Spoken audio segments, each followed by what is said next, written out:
back this week, and the Philadelphia Eagles were able to snap their two-game winning streak. The ceiling hasn't fallen yet, so we look pretty good in Minnesota. And I had the right guy in the house to talk to me about the Eagles right now, and that right guy is Vinny Talarico. How you doing, my guy? What's up, man? How are you? Doing pretty good. Doing Good. better now that we got a win back under our belt. Feels like forever since they won a football game, but hopefully it's the first of many to come in a row. Schedule gets a little tougher after this weekend, but they got a bye week coming up soon, so hopefully they can just kind of get healthy and get right. But going back to Sunday, they look pretty good to me. No, for sure, and that's why I want to first break down that with you. What was your overall observation of that game? Like, how do you feel like things broke down? I kind of feel like, I was happy to see the defense, finally seeing. I think Jalen Carter is finally healthy now in the interior, and you get a little bit more production out of him, makes the rest of the defensive line better. How about that hit on Wentz, man? That was crazy. The hit on Wentz that set up the pick. I mean, it put him. I mean, that made the pick six. Yeah. I mean, if Carter doesn't get through the line, Carson may have had a clean pocket, and with a quarterback like him, and we're used to it. Whenever he gets pressure and he starts to press, he's just so prone to turnovers. And Yeah. I was glad they were able to jump out to an early lead because I think Minnesota's game plan, they wanted to keep that game. Obviously, you want to keep a game close. You don't want to get blown out. Right. But for the style that Carson plays, they were probably looking to come in there and just take, small shots here, small shots there. Right. And then you take your deep shots to guys like Addison and Jefferson. I thought the defense had a really good game. Obviously, it's going to be a little easier playing a guy like Carson, like I said. Right. Offensive side of the ball, Jalen had one of his best games we've ever seen him have. I mean, a literal perfect passer rating. And it's just another one of those games where, you want the Eagles to throw, you want Jalen to beat you by throwing the ball. And if you make him throw the football, you should be able to beat the Eagles if you listen to the national media. Right. And he goes out there against the number 2 defense on the road, and he put up a great game. Yeah. And honestly. both of our wide receivers went over 100. And we're still waiting for Saquon to have his great game. We're still waiting for the offensive line to dominate. They're 5-2. Right. And they've been banged up here and there with some guys in and out of the game. We can get into maybe a little bit of the play calling and play design, which is why maybe certain players aren't too happy right now, or they don't seem to be too happy. Yeah. But if you looked at their schedule to start the year and you said 5-2, you'd be happy. It just it's weird when you look at their 2 losses and it's Denver and New York, as opposed to maybe you thought they would lose to Kansas City and Tampa Bay or something. Right. So. No, that's definitely a good point there. I mean, definitely the injury bug is starting to rear its ugly head. I mean, we watched Jurgens go down, and I wanted to bring this up too. Like, I understand, like, line, in terms of depth of linemen, like, you want to have, like, at least, like, 7 or 8 guys ready. Like, it's kind of like a bench in basketball. But, like, what happened to, like, having almost, like, a backup center or a backup guard? 'Cause, like, Toth, like, I get it. Toth is the guard center guy. But, like, I guess they made him, like, the hybrid. But it looked like, right off the bat, clearly he struggled with the run. Like, he definitely, the one play. He really struggled. He really struggled with the run, but I did see him make up for it in the passing game, so I guess that's possibly why they still use him, and that, like, he was able to hold it down in that aspect. But, like, that definitely meant something there. I'm just like, I don't know. Watching us we were watching football growing up. Like, we always saw, like, a backup center or someone ready, like a Jamal Jackson or who else, like Mike McGlynn. Like, one of these guys would step up and actually end up taking the job later. So, like, Nick Cole's another one. Yeah, he ended up playing guard later. So, like, we've seen this in the past with guys. So, I mean, I guess that's just where the NFL is, and I guess you want to use, like, those roster spots for other parts in the depth chart and stuff. And I can understand that. But, like, if this guy isn't really fully ready or can only just, like, play one side of the ball or like in terms of offensive movement, I don't know. It's just something to scratch your head. And then, this, like I said, the injury bug is biting the Eagles. So we're gonna see how long we can hold up things in the future.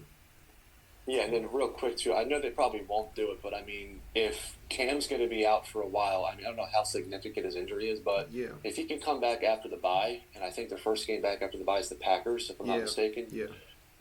If he can come back for that game, that's great. But, Fred Johnson can play guard, Landon can play center. I mean, that's not a bad idea. Yeah. And maybe that could be like their backup plan in case if Toth goes out there and he struggles again. Yeah. And if they can maybe have him on like a short leash. And maybe that could, because if you look at Fred Johnson, he's a bigger body up front, kind of like what Becton was when he came in here last year. Absolutely. Trent, he switched over from tackle to guard. Right. Stoutland's been coaching him longer than he coached Becton. Right. And I think maybe, you can have that as a plan, but it's probably going to be Toast because I think they like keeping Dickerson at guard. Right. Because when they pull their guards on certain run plays, he's so valuable to be doing that for. Absolutely. So, But the offensive line, I mean, even when they've been healthy, they've been they haven't been as dominant as they were last year. I don't know what really the issue for that is, but I agree. it's certainly something that is a little frustrating to watch because at this time last year we were talking about Saquon Barkley as the best player in football. Right. And I don't think he's even gotten 100 yards in a game yet this year. Not yet. The closest I believe he got was against Kansas City with his 88 yards. Mm-hmm. So like, it's definitely something to keep an eye on moving forward. I mean, like, with interchanging pieces in the line and stuff, it's not always easy to mesh right away. But I still trust in style, and I think things will like shapen up over time and stuff. And I think these guys will click. Just like I said, like hopefully after the bye week, like you were saying, like they can just get back and healthy and collectively play the way and move the way they have to. So yeah. And then on defense, they'll be getting back Nolan Smith after the bye week too, so that should help the defense. That should help the pass rush. Yeah, they need it, man. They really need it because we're still looking at Zadarius Smith being our leading sacks guy. Yeah, and bringing back BG. I mean, I hope they just use him. I hope they just use him as like situational, as a situational defensive tackle for pass rushing. You'd have him next to Carter. Yeah, Smith's back and healthy. Right. Hunt's on the other side of the edge. Maybe Jahad Campbell can be used more as an edge with Dean being back in at linebacker. That was something they were doing, though. I did catch note of that. There was a couple times he created some hurries. I think he created 2 hurries in the stat line, but then wasn't able to, fully get there. Yeah, I mentioned that a couple weeks ago. That if you're going to be short, if you're going to be short an edge rusher, he has that versatility. Absolutely. And another thing, like I've said too, if offense is, you really can't catch him in a no huddle. Right. Because, he can easily just drop into coverage because he's good enough to do that. And that's what I was going to mention, too. If he wants to keep rushing the passer, he can just keep rushing the passer. No, I was definitely going to mention that aspect, too. It's interesting to, be throwing Campbell on the edge because, like, in certain aspects of the Eagles' defense with Fangio and how he runs it, there's guys that have to play zone and coverage. And the one play I saw, he had a run down. He wasn't too far from Justin Jefferson. So, like, I mean, I'm just saying, like, it's not going to be his assignment covering receivers like that. But, like, him being back there and his coverage skills, it can definitely still prove to be very valuable on the edge. So we're going to see how things break down with that, too. I saw, Dean made a couple plays. I believe he made 2 tackles for losses. Like, it showed, like, he's definitely a great run-stopping linebacker. And that's, like, in today's NFL, like, you see more players playing in the box. We see strong safeties come down and play in the box and form that 8 that the Eagles eventually have to play a lot. But it's still good to see some inside linebackers getting in there and still plugging the hole and, hitting these guys and, creating these tackles for losses, which, definitely prove worthy on, like, on a drive or two. Yeah, just like you mentioned, too, about the guys having to drop back in coverage. Like, that's what happened on the pick 6 with Jalen Hunt. Yeah, exactly. He came right off the line, and he waited, and Carter came in. He got a free rush in, and Carson made a bad play, so... And I wish, like, too, I saw Ojomo got a little nicked up at the end of the game, but, like, I've also noticed they've been running more 2 tackles compared to running the 3. And then when they started running a little bit of the 3 or having Ojomo and the end of part of the game, rotating in, he was able to make the 1 sack, and he was being really disruptive. So I kind of wish they would kind of bring that Milton Williams role back into the defense. But I guess, things are going to have to formulate more and how, maybe when they collectively get 100%, we can see that more happening. Or if they make a trade, or maybe Ty Robinson gets some more snaps as the season gets older. I know. So I feel like the few snaps that I did see him in, not in the Giants game, I believe, he was being disruptive. I saw him creating plays for, like, being disruptive on the line, which is really valuable, which we need, honestly. I mean, honestly, the guy's like a man-child. You got to be throwing him out there for some reason. Yeah. Yeah, he's a big dude, and like he kind of was. I felt when they drafted him, he was like that replacement to Milton because Ojomo already had his role here last year. Yeah, with Milton being here on the defensive line, and then Jordan Davis has a big jump this year. Right. So I mean, they do have the guys in house. It's just like you said. It's just a matter of getting healthy and trying to figure out who's going to play where. And now Brandon's coming back. Like, how does that factor into their rotation? For sure. So. And if they make a trade, that's another factor. And, hopefully they do. I think they should. Right. But we'll see, man. I mean, I think they just get healthy. You come out of the bye, you feel good. You don't want to overlook this game coming up on Sunday against New York. Nah, man, I felt like they kind of did that after they lost to Denver. I did too. And I feel this is like a game where they can get back and kind of go into the bye at 6-2 and feel really good about themselves. No, for sure. And I honestly, all these Giants fans are coming back out the woodworks or whatever and acting like they won the Super Bowl. All right, yeah, we got it. We get it. But, like, like, come on, man. Like, let's be real. We're gonna smack you guys up. The loss that the Giants just had could, like, send your season into, like, a complete tailspin. Like, exactly. For them to lose the way they did, and then you got to fly back across the country to play a team that is still pissed off that you beat them the way you beat them. Exactly. And they're coming off of a much better performance than the last time that they played them. I'm talking about the Giants and the Eagles. Right. So I think the Eagles are set up for a real good game this weekend. And like you said, dude, I think they should be able to beat them handedly. And if they don't, then going into the bye, they're going to have more problems to deal with, and I think they want to avoid that. And I think they're going to make a statement on Sunday. I hope so, dude. I really do. So, I did want to bring up another person that's been making statements in the media and his social media, and that's AJ Brown. So, what is this, AJ Brown or AJ Clown? What is this? No, I have no problem with. I mean, it's social media posts. Like if he was, wide receivers have been doing this in the NFL. Yeah.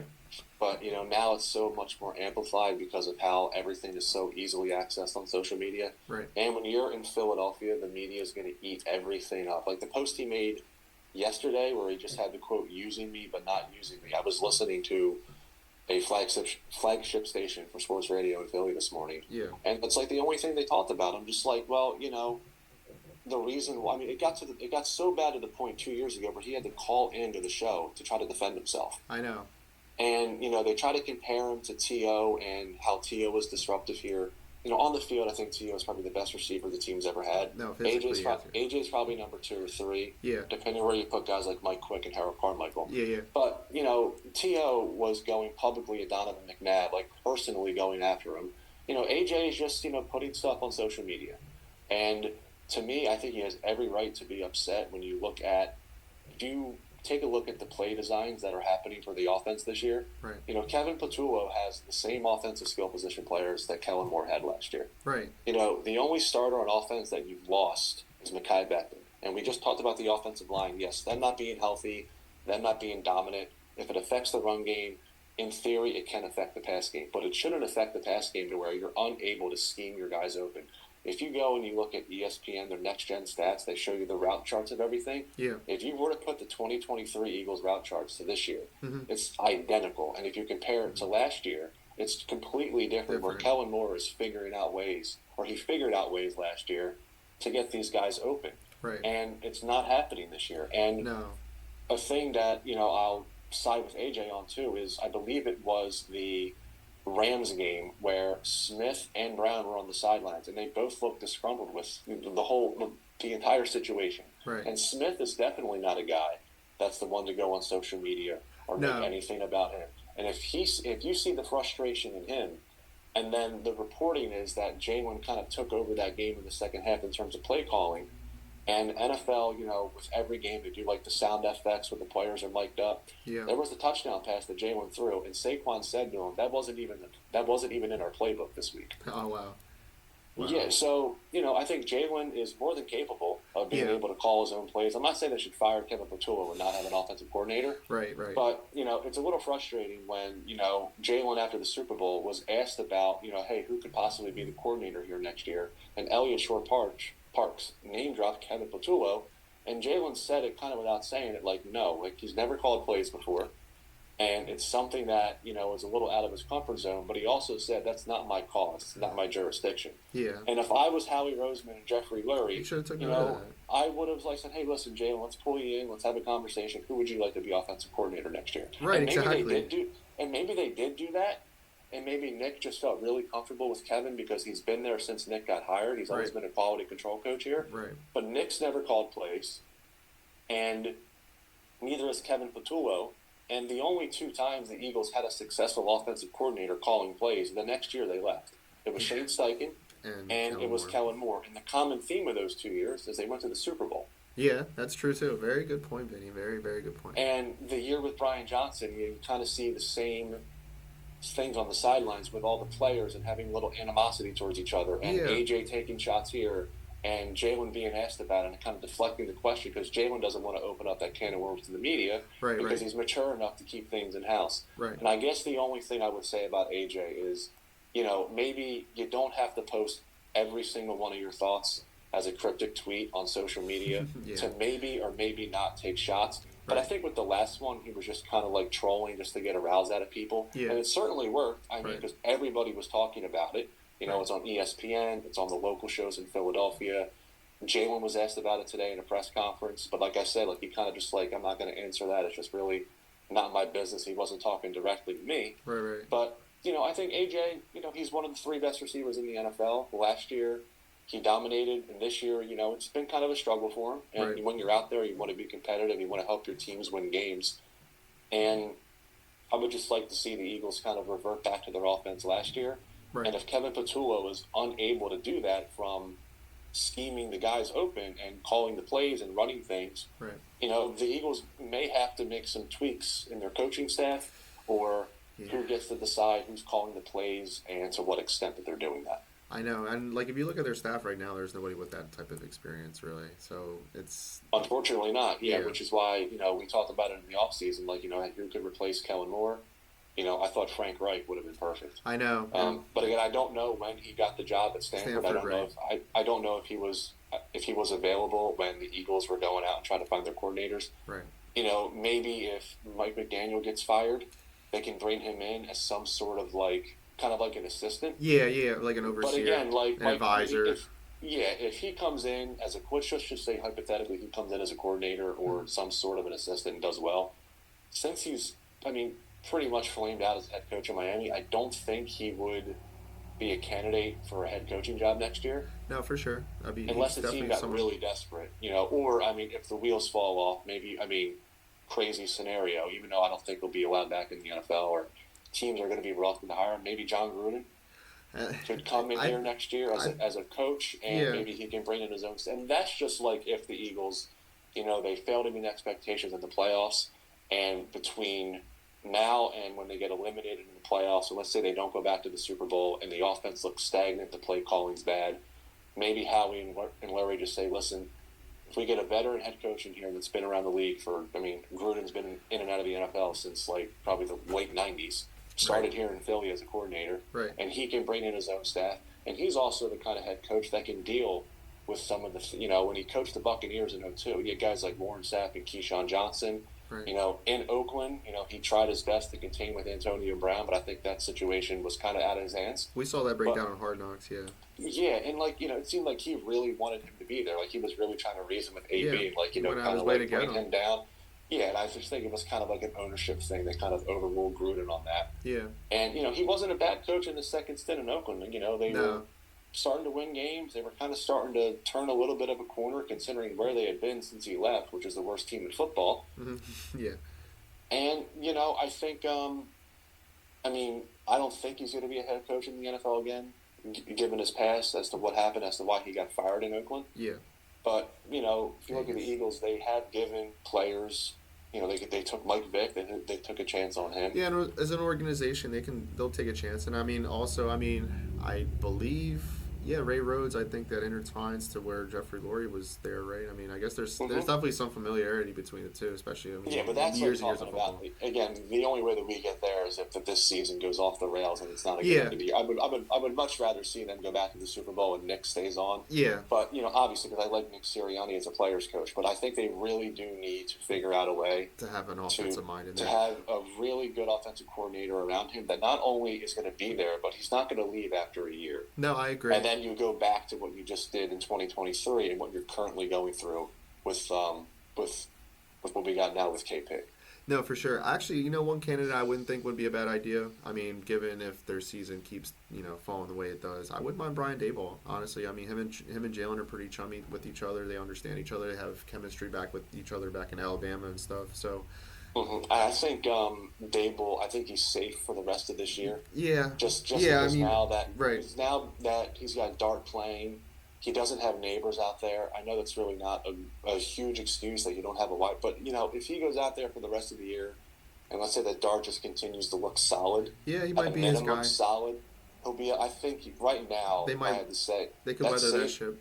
Yeah, that saved his job by going to Dart and Dart winning games for him. I agree. So, he's made them more competitive and interesting to watch again compared to what they were. And there's a little bit more buzz around the Giants than there's been in the last, ever since they lost Eli, which was, 10 years ago, I'd say. I agree. So I want to wrap things up.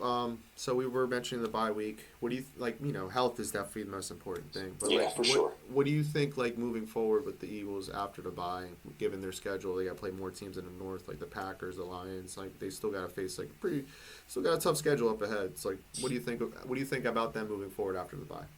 Yeah, well, everything is 1 week at a time, obviously, but if you're going to look into the long-term forecast of the season, if they're healthy and they're on their A game and they go into the bye and they play convincing football this week, I would be confident enough to say that after a bye week, all their guys come back off of injuries. Maybe they make a trade.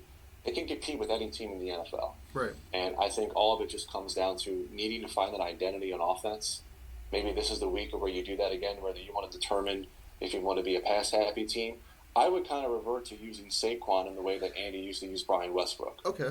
I mean, for the way that, when they got him here last year, I said the acquisition comparison was Marshall Faulk. I would use him the way he was used in St. Louis. He wasn't a bruising running back, right, getting 25 carries and running for 2,000 yards a season. Right. They would put him out in space. They would line him up all over the field. They would get mismatches for him.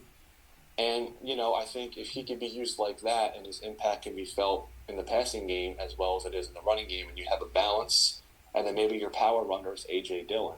Right. Not to say that you don't run Saquon, because he's still probably your second or third best option on offense. Right. But, they need to definitely find an identity on offense that they can carry going into the season, because going into the playoffs, you're going to need to establish the run game. And you want your offensive line to have that confidence that they can take over a game just like they did last year in the fourth quarters of games. Like they took over the Rams game in the playoffs. They were exceptional in the Super Bowl. And throughout the entire season last year, they were the best unit in football. Any one team that had a unit, whether it's your wide receiver group, your secondary, your defensive line, the Eagles' offensive line as a unit last year was the best in football. I know, and that's what. And I think a lot of that, like you said, had to do with them, obviously prioritizing the depth when certain guys had to come in. Like, I don't think it gets talked about that much or enough, but the NFC Championship game where they had to kind of interchange with Dickerson and Juergens, for those two guys to do what they did and to battle through their injuries, and for the Eagles to have the depth around those guys where they moved out of their position was a big reason why they were able to win that game too. And, unfortunately, losing Becton did hurt. Not making that much money in LA. Would have liked to hindsight 2020, would have liked to see him come back considering what you have now. But I think Tyler Steen's had a good season. I do too. Penalties, that's the only thing. But like small it's just, I think Mailata is definitely not playing as dominant as he was last year. No. And Juergens is banged up, and it seems every game that Landon has to come out for a series or two. I know. And then when he comes out for a series, it's toast, and he gets, and he gets bullied every play. Yeah, he doesn't so seem like I like said, the same hopefully, I wouldn't mind Fred Johnson coming in at guard if he has to, right, and just put Landon at center for a game. See how it goes this week. No, and then, if you think it works well enough, maybe Cam can get an extra week of rest even after the bye week. Right. And then at least you have some confidence that, hey, that Fred Johnson's played guard for 2 weeks. And if he needs to come in later in the season, he can come in and do it. Right. So, because I think you kind of already know what you got with Toast. Yeah, I think so too. You know who I miss, man, that was kind of underrated that they would throw in their rotation the last couple of 2-3 years, I think. Opeta, man. Opeta. I don't know where he is right now, but he was pretty solid. He would come in at guard. They signed somebody today on the practice squad. I think it might have been him. I hope it is. I think right before we came on, I was scrolling on X. And I hope it is. Because they either signed him to the active roster or they signed him to the practice squad. Yes. Okay. If that's the case, man, I think that definitely will help out because he's familiar with this. He's definitely familiar with the system, and I've seen him be successful in the system. He's definitely been a good fill-in plug player when they need it. So. And that's why I was happy when Fred Johnson came back. That's what I'm saying. It's familiarity factor. Yeah, he came in for Lane and played really good in that Saints game last year, which was huge for him. So, it's all about familiarity, man. You got guys that they know each other, they know the system, and you're comfortable. They've been there before. Yeah, exactly. It all works out. It meshes together. Yes. But all right, Vin, it's been fun, man. I'm glad to have you back on and talking some football. Anytime, man. Hit me up. Absolutely, Thank you. absolutely. Take Until it easy, next bro. time.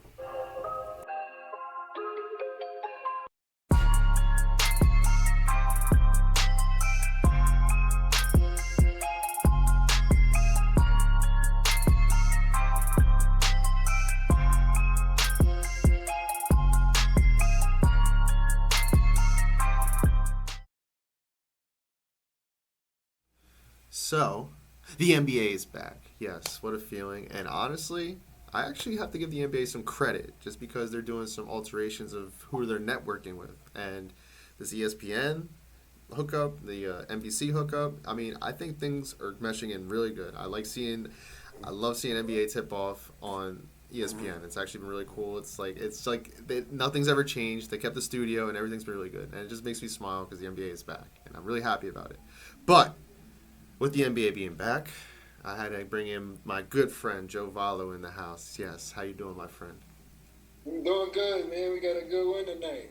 Yeah, I know. And we're going to talk about it as we're souped up about it.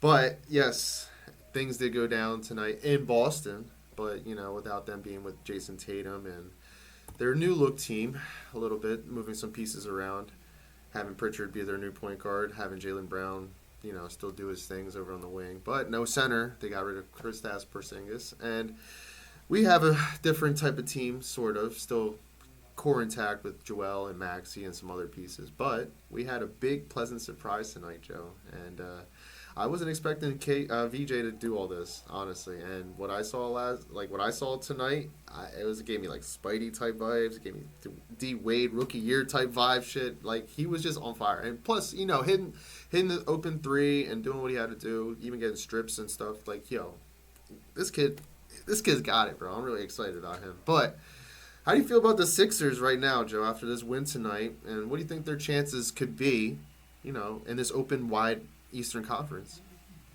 Honestly, I love what I saw from the Sixers. This was the most excited I've been from a Sixer game in a long time. Like, Embiid doesn't get me this excited, to be honest. No, and we'll talk about that. But Embiid looks terrible, for one. But I am really happy with what I saw with Maxey and VJ, for sure. Yeah, for sure, man.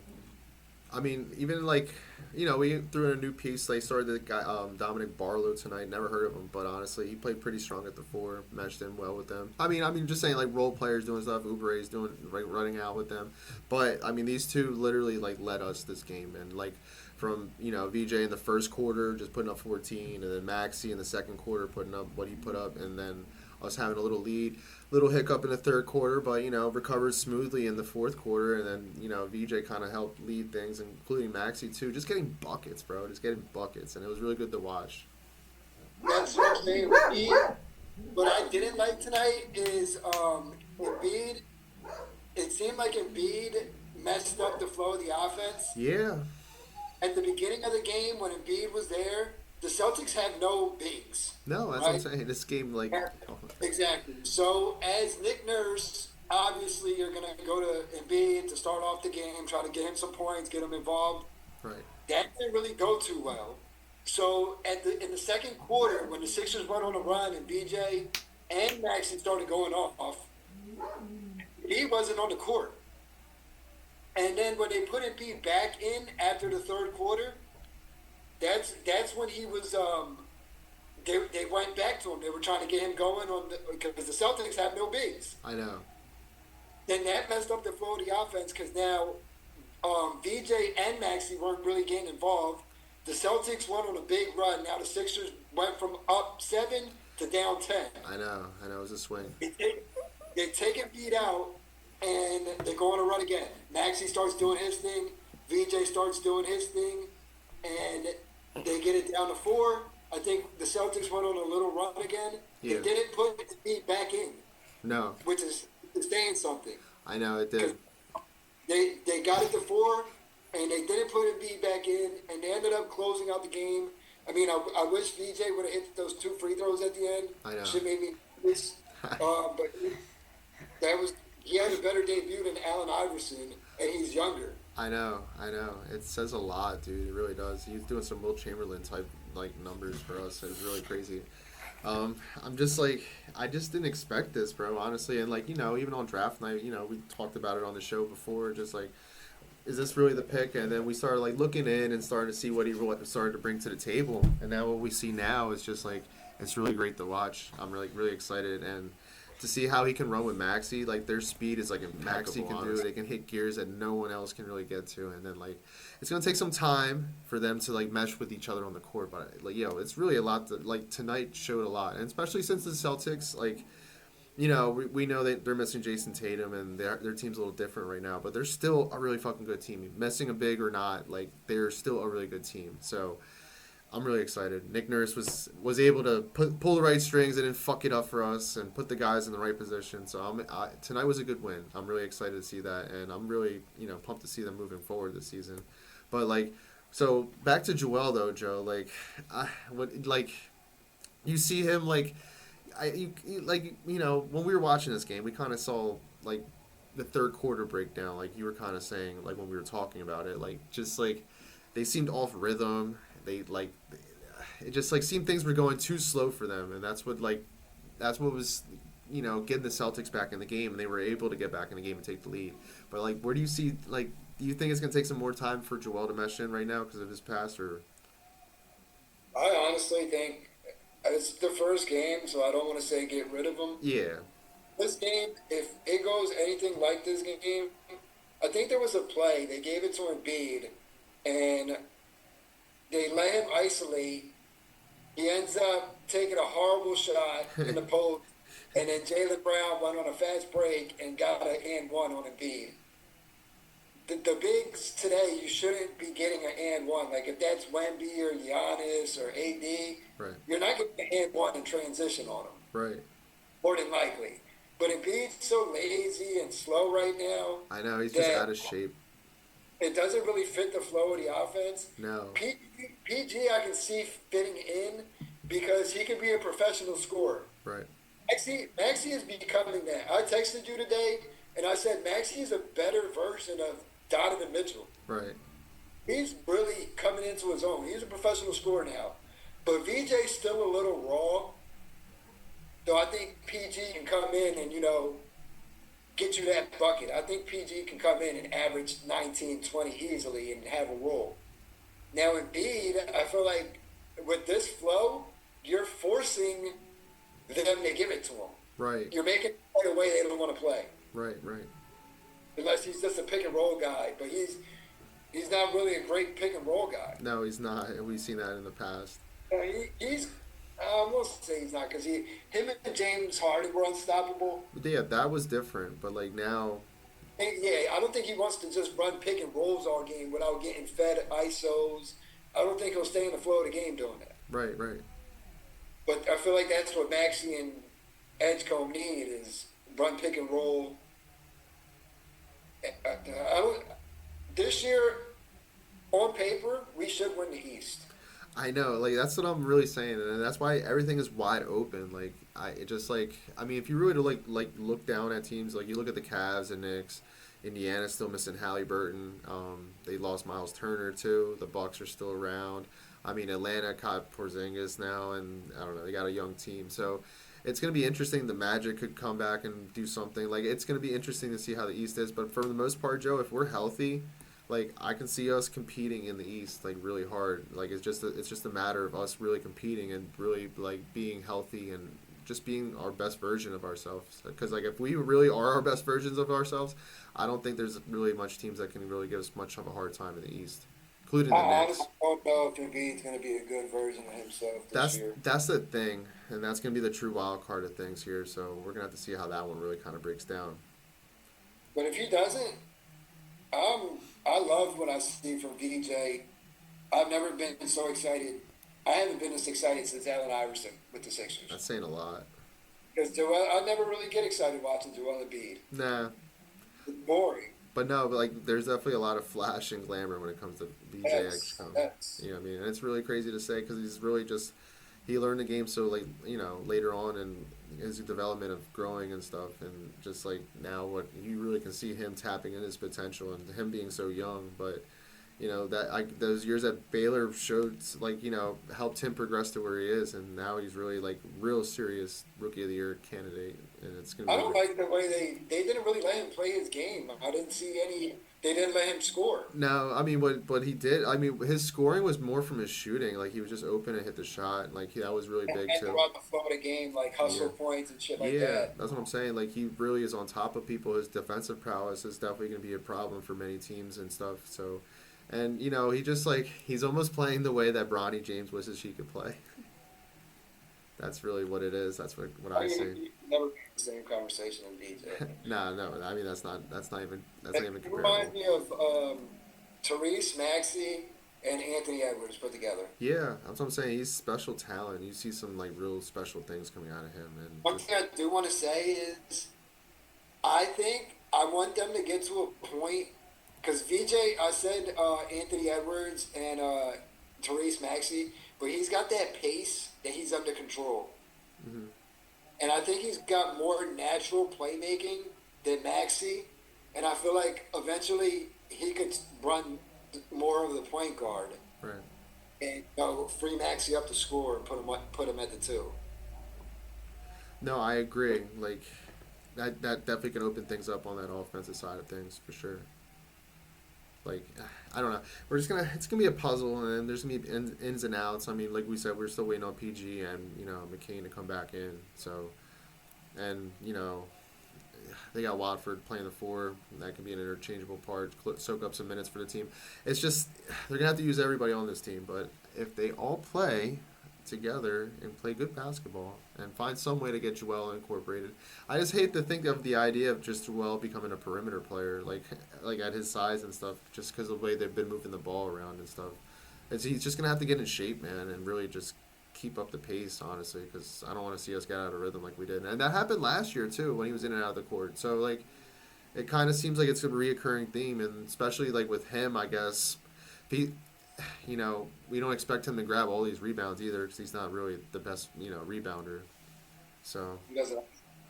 so we'll see how that breaks down. But I'm really excited about the Sixers. We're definitely going to have to catch some games this year. But I want to move over to the West now because the West is very interesting from what I've seen. So we saw the Rockets give the OKC Thunder on ring ceremony night a run for their money, and that was a good game. But I want to know, Joe, who do you really think in the West right now gives OKC the best chance, in terms of, giving them a run for their money? OKC. I feel like there's honestly, my dark horse is playing right now the San Antonio Spurs. Yeah, man, yeah. I think that Victor could be so unstoppable this season. They are going to give a lot of teams hard time. Yeah, They got the Fox. They got Castle. they got Devin Harper. Harper's great. I know. And They it got just seems Sochan. They got all these guys. Hell yeah, they got people. They got pieces. So I honestly think the Spurs are my dark horse. Yeah, I can see it. I can see them getting to the Western Conference Finals. It could happen. From what I seen from the Rockets yesterday, they did put up a great game. Yes. Sengun looks like a different player this season. Yo, it could be a possible top 7 player by the season's He end. looked good. Caruso was guarding him, but Caruso Yeah. guards centers a lot. Right. Um, He stopped him. He did make that big block at the end of the game. One thing I will say is I didn't like the chemistry they had. Yeah, it looks like they're gonna need some more time. I seen KD clamber for the ball at the end of regulation. Amon Thompson put his head down, went to the rim, ended up losing the ball. Right. I was watching KD's body language from then on out.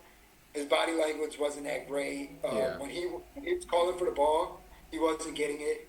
He had 2 points in both OTs. So, I mean, that's a good and bad thing Yeah. because they kept up with the Thunder without a lot of scoring from KD. Right. I think that they're going to go through some growing pains, and it's going to take some time to get KD incorporated into that. No, for sure. I mean, Katie's a special talent, and then that also goes back to what we were saying with Joel too. It's just about the rhythm of the team. So that comes with time, and plus he's playing with a whole new set of guys, a new system under Ndibe Duque, and but the Rock and they're also going through a transition at their point guard. They don't have Fred VanVleet there. They got Shepard playing the point guard now. He's So the wild card. yeah, he is. He is, and he can shoot. So it's going to be interesting to see how he can develop. But he's getting the keys to a Ferrari, and he's better not crash it because that's gonna, that team could really go somewhere, especially with their size and their length, pause, and and everything involved. But they're they got guys that can just take up so much different spaces of the court, and it's really going to be interesting to see how that team goes. I definitely think they have a good chance of trying to compete against the Thunder. But I mean, it's until you knock them off, man. You got to just give them the real credit because they really showed up last night, and their team's still strong. Yeah, I like the Spurs coming in. The Spurs and their youth factor is the only thing that I think that could hold them back.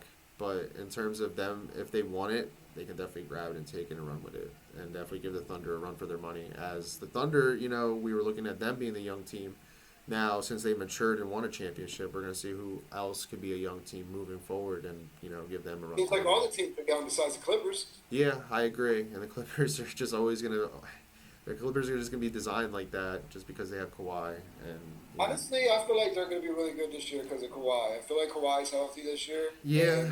He's healthy. He's a fucking problem. Yeah, he is. And he played very well at the end of the year last year, too. It's just, things didn't shape out for them. And Harden, he's still there, too. So, you can't count him out. But, He's been balling. Yeah, that's what I'm saying. He still can ball. I mean, he's still going to. I think anytime he's still on the court, he's still able to pull stuff out of his bag that other guys can't do on the court. And that's just the way he's always been. So, makes people better. No, I'm sorry. Makes people better. He does, and I don't think that gets attributed enough to his reputation on the court. But he definitely does help make people better, especially in the later years of his career. So, as I want to wrap things up, what rookie, which I already kind of feel like I know the answer to, but what rookie out there are you most excited to see?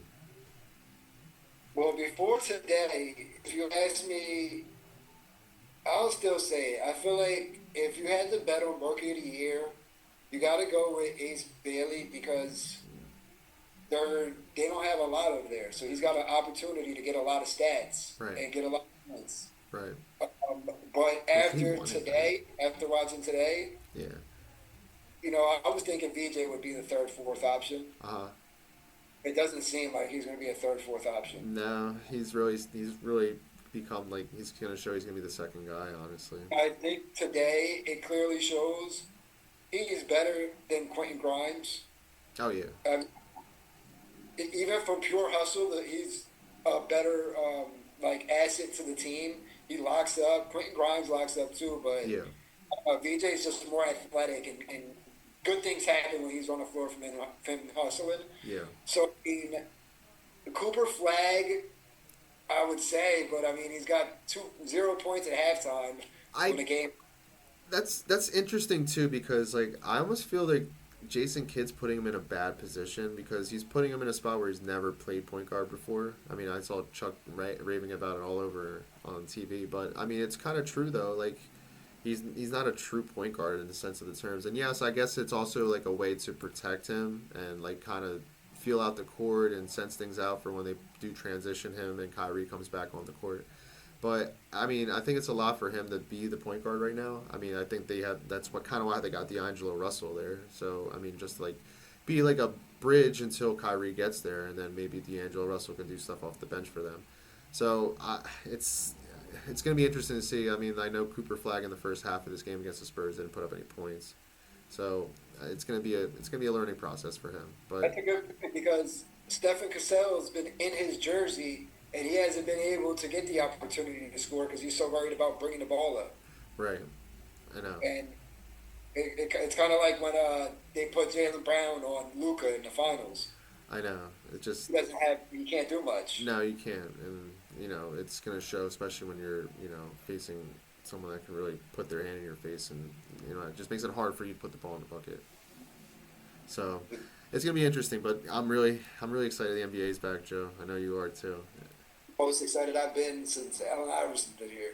No, I'm excited. Like I said, we're definitely going to have to catch a couple games this year because this seems at least I think it would almost be better if we catch it sooner better than later. For sure. But I appreciate you coming on. Black jerseys. I need to get a VJ Black. Yeah, I want to get a picture with hip hop too. Yeah, man. But nah, it's gonna be fun. It's gonna be a fun season. I really am not gonna win on it. So I want to get my hopes up too high, but the ceiling is really there's no ceiling to this. So on paper, we should win the East. Yeah, I mean, like I said, we still got other teams like the Knicks, the Bucks, the Cavs, but Indiana without Haliburton there, and then the Celtics without Tatum there. I think it's gonna be Sixers, Knicks. I think the NBA would be okay with that too. Good rivalry. Yeah. There hasn't been a rivalry in years. No, because the Knicks have kind of edged us a little bit, and honestly, there's no chance that we can ever let the Knicks take over our court again. I can't let that happen. But I appreciate you coming on, Joe. Yes, sir, man. Go Sixers. Go Sixers. Here we go, 76ers. All right, Joe.